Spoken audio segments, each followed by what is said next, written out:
দুটি সংখ্যার যোগফল 152 এবং গসাগু 19 হলে সংখ্যা দুটি কী হতে পারে?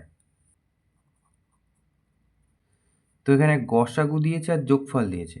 তা প্রথমে আমরা কি করব, এই যে যোগফলটা আছে এটাকে আমরা ভাগ করব গসাগু দিয়ে।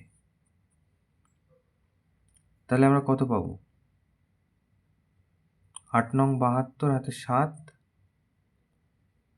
আর 1 আর 8 এর সাথে 15, 8 হবে। তাহলে এইবার যে 8টা পেলাম, এই 8টাকে আমরা কি করব, যোগফল আকারে ভাঙবো। 8 মানে 1 + 7,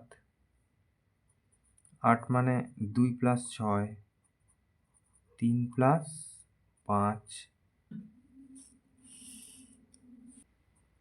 আর 8 মানে 4 + 4। আর ভাঙা যাবে না, ভাঙলে একই সংখ্যা পাওয়া যাবে। তাহলে এর মধ্যে দেখব এই যে জোড়া জোড়া সংখ্যা পেয়েছি, এইগুলো পরস্পর মৌলিক কারা কারা আছে সেটা দেখব। তাহলে এই 1 আর 7 পরস্পর মৌলিক,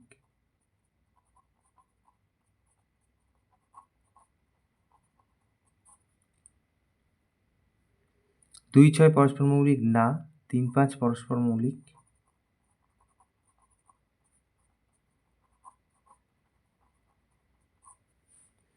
আর 4 আর 4 পরস্পর মৌলিক না। তাহলে আমরা 2 জোড়া পরস্পর মৌলিক পেলাম। তাহলে সংখ্যা হলো 2 জোড়া।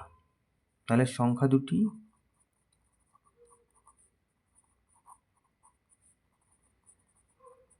দুই জোড়া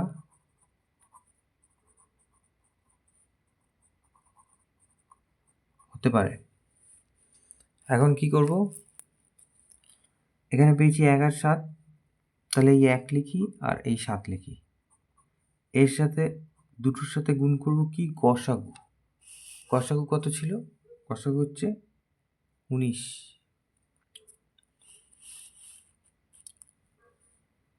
তাহলে এই 19 দিয়ে গুণ করব, 19 একে 19 আর এখানে 19 দিয়ে গুণ করব।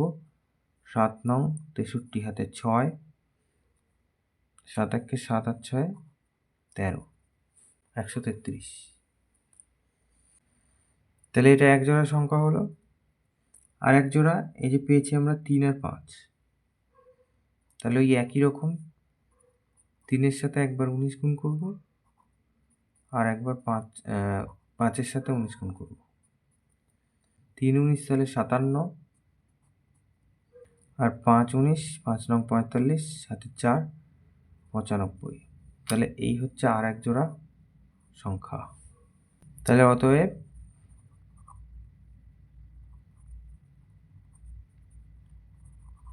সংখ্যা দুটি